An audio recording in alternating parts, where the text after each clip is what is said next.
Bhogapuram airport credit పై YCP TDP మధ్య dialogue war continue అవుతోంది. నాడు కొబ్బరికాయ కొట్టింది మనమే, నేడు గుమ్మడికాయ కొట్టింది కూడా మనమేనంటూ సీఎం చంద్రబాబు చేసిన వ్యాఖ్యలకు కౌంటర్ ఇచ్చారు వైసీపీ నేత గుడివాడ అమర్నాథ్.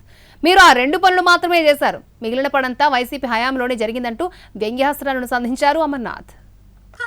నమస్కారం, నేను మీ అనసూయ భరద్వాజ్. ఆషాఢ మాసం సందర్భంగా మన కాసం ఫ్యాషన్స్ ఏపీ అండ్ తెలంగాణలోని 24 స్టోర్స్ లో సరికొత్త ఆఫర్స్ తో మీ ముందుకు వస్తుంది. అంతేకాదండో ఈ ఆషాఢ మాసంలో మన ప్రత్యేకత, కిలో చీరలు కొనండి, అరకిలో చీరలు ఉచితంగా పొందండి. నాడు కొబ్బరికాయ కొట్టింది మనమే, నేడు గుమ్మడికాయ కట్టింది మనమే, గుర్తుపెట్టుకోమని కోరుతున్నాను. కొబ్బరికాయ కొట్టింది నేనే, గుమ్మడికాయ కట్టింది నేనే అంటున్నాడు.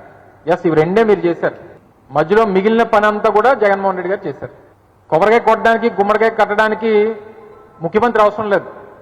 ఎవరైనా కట్టేస్తారు, దారిని పోయినాడు ఎవరైనా కట్టేస్తాడు. కొట్టమంటే కొబ్బరికాయ కొట్టమంటే ఎవరైనా కొడతాడు, గుమ్మడికాయ కట్టమంటే ఎవరైనా కట్టేస్తాడు. కానీ భోగాపురం ఇంటర్నేషనల్ ఎయిర్పోర్ట్ కట్టింది మాత్రం జగన్మోహన్ రెడ్డి గారే అనేటువంటిది ప్రజలు వాస్తవాలు తెలుసుకున్నారనేటువంటి విషయాన్ని చంద్రబాబు నాయుడు గారు గుర్తుపెట్టుకోవాలి.